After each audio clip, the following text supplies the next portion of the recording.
Okay, अभी हम लोग इससे पहले पढ़ते थे क्या क्या पढ़ा था? Magnetic field. Magnetic field calculate करना है बाय द मेथड ऑफ क्या? Biot Savart law. बायोट-सावर्ट लॉ को यूज करके हम लोग क्या फाइंड करते थे? Magnetic field at any point due to current carrying wire, due to current carrying conductor. ठीक है, जो हम लोग पढ़े थे तो हमने एक फॉर्मूला बताया था, आपको याद होगा। वो मैग्नेटिक फील्ड का जो फॉर्मूला मैंने बताया था वो करंट एलिमेंट के वजह से था। ठीक है, जो मैंने आपको बताया था करंट एलिमेंट की वजह से जो एलिमेंटल मैग्नेटिक फील्ड है ये एक वेक्टर क्वांटिटी है। ये हमने कितना बताया था? Mu not upon 4 pi into i dl cross r cube divided by r cube. यही तो बताया था।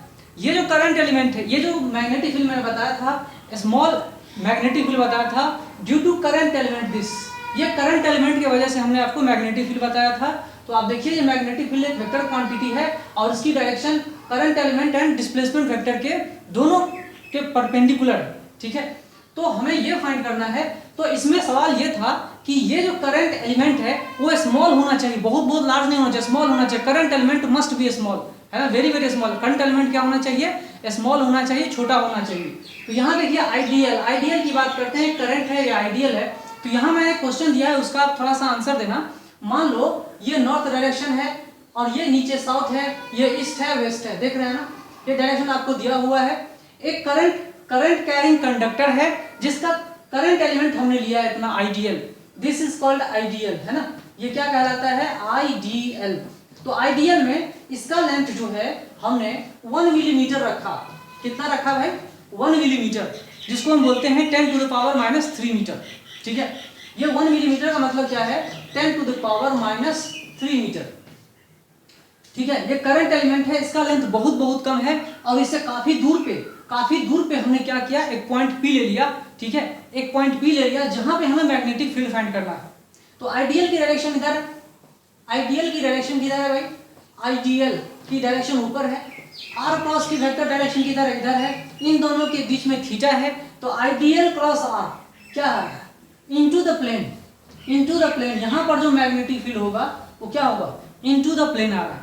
ठीक है, तो इनटू द प्लेन आ रहा है, तो इस जगह हमें मैग्नेटिक फील्ड निकालना है और इस करंट एलिमेंट से P पॉइंट के पास हमें मैग्नेटिक फील्ड निकालना है।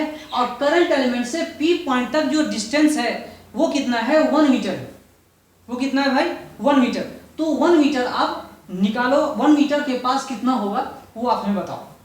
ठीक है, ये हमारा क्वेश्चन है। इस क्वेश्चन को अच्छे से बनाओ और कौन सा ऑप्शन सही होगा वो मुझे बताओ। यहाँ तक मैंने क्वेश्चन दिया है dl is equal to 1 millimetre 10 to the power -3 metre, then magnetic field at a point P when theta is equal to 30 degree. जब थीटा यहाँ पे 30 डिग्री हो रहा है तो आप P पॉइंट पे मैग्नेटिक फील्ड कितनी होगी वो बताना है। कौन सा ऑप्शन सही है? Option A, option B, option C and option D, which option is correct? ठीक है, और मैग्नेटिक फील्ड का जो यूनिट होता है वो टेस्ला होता है ना, और भी बहुत सारे यूनिट हैं जो आपको बताऊंगा, है ना। तो मैग्नेटिक फील्ड का यहाँ पे ऐसा यूनिट मान लो, टेस्ला मान लेते हैं, कोई यूनिट है टेस्ला है, तो टेस्ला हम यूज करेंगे। ठीक है, तो आपको जितना सारा चीज हमने बताया था उसको कैलकुलेट करने के बाद आप बताओ कौन सा ऑप्शन सही है। 1 मिनट का टाइम दे रहा हूँ। Which option is correct? Option A, option B, option C and option D, which option is correct? ठीक है, आप कैलकुलेट करके बताओ।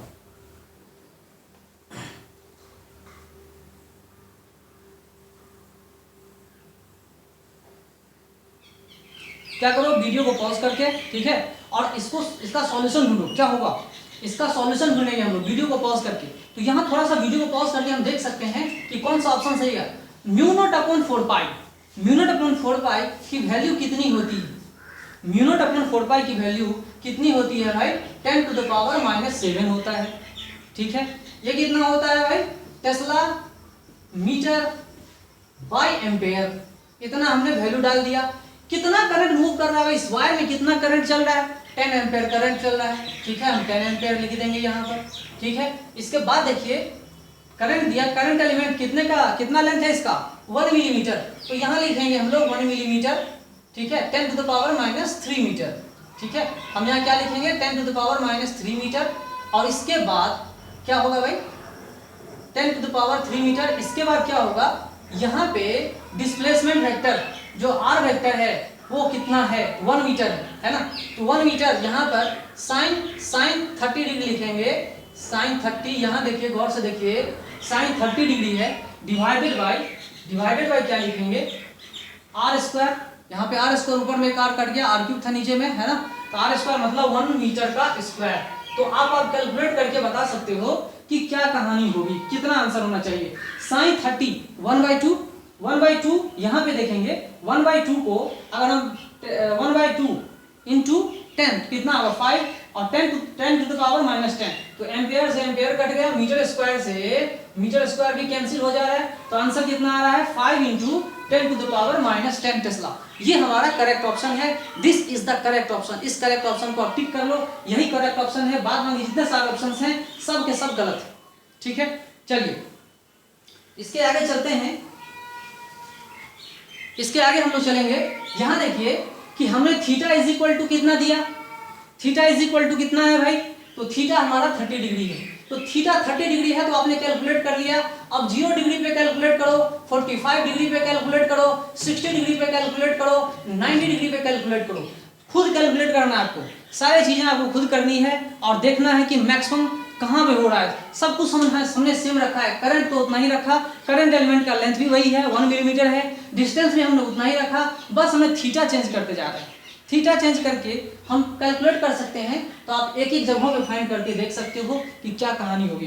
When theta is equal to 0 degree, when theta is equal to 45 degree, when theta is equal to 60 degree, when theta is equal to 90 degree, इन सारे cases में आपको magnetic field at point P बताना है, ठीक है, एट पॉइंट P जो current element से 1 मीटर की दूरी पर है, ठीक है, ये आपको बताना है। अब आंसर आप बहुत सारे आंसर आप फाइंड कर सकते हो, ठीक है। तो ये मैंने आपको बताया कि कैसे आपको न्यूमेरिकल सॉल्व करना है, ठीक है।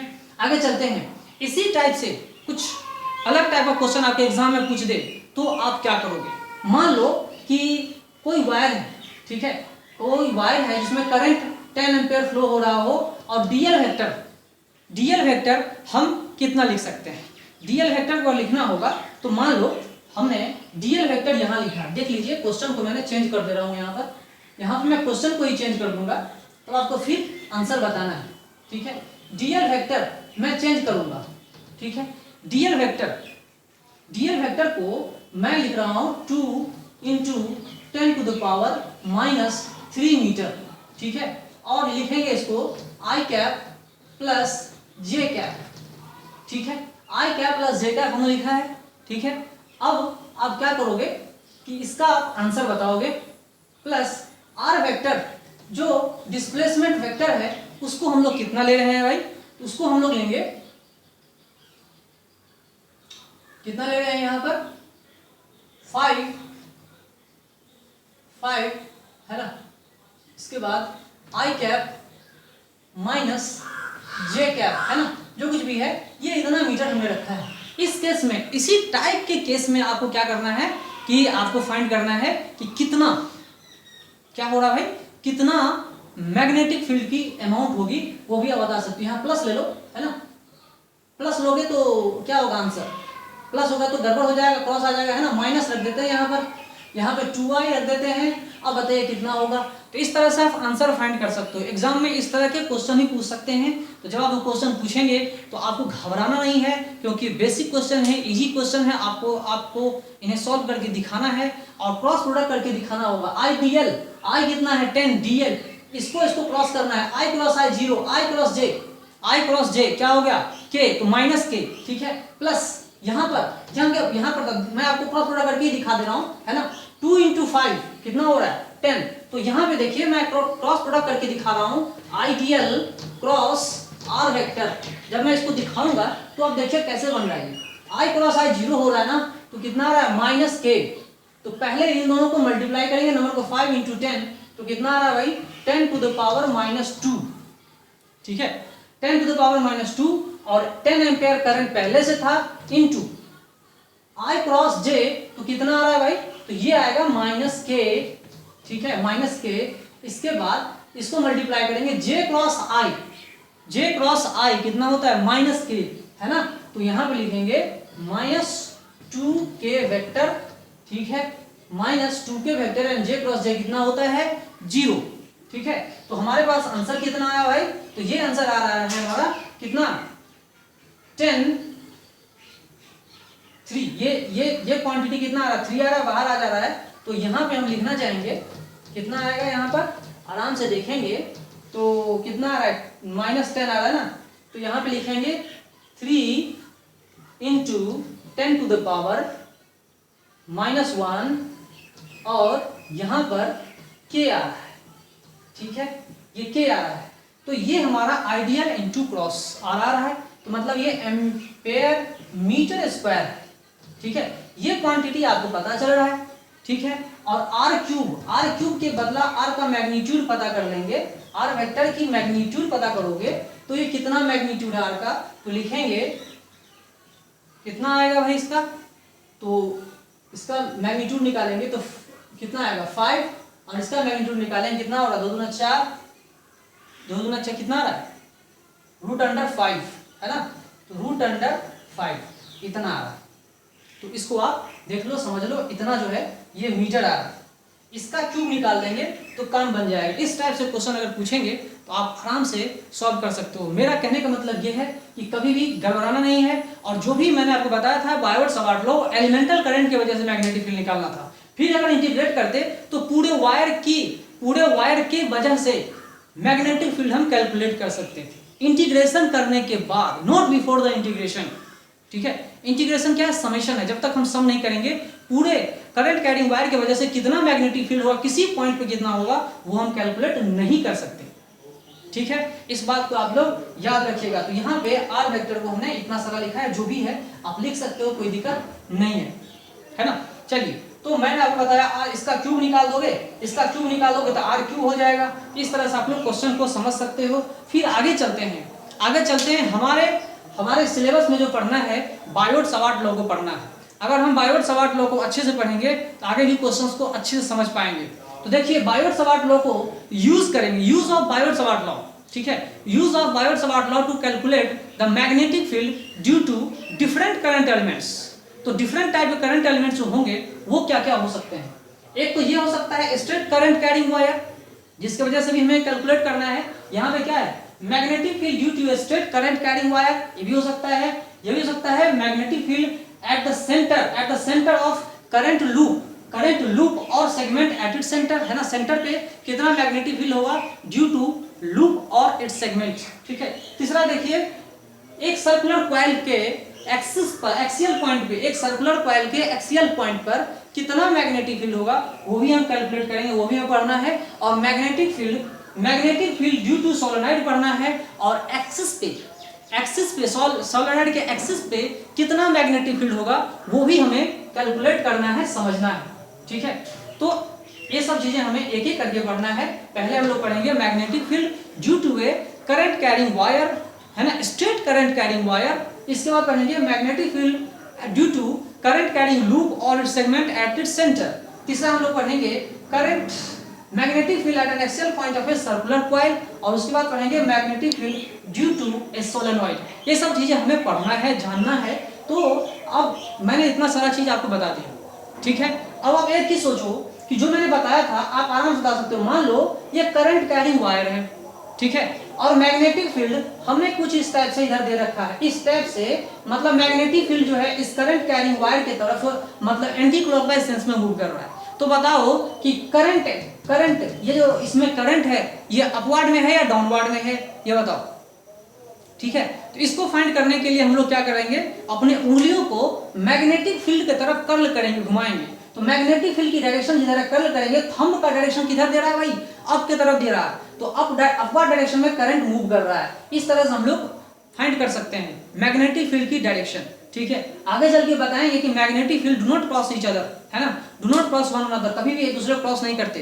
तो मैग्नेटिक फील्ड यहाँ पे क्या हो रहा है, ये मैग्नेटिक फील्ड सर्कुलर वे में जा रहा है और इसके थंब में ऊपर में क्या हो रहा है, करंट। चलिए, ये बातें समझ में आई, ठीक है।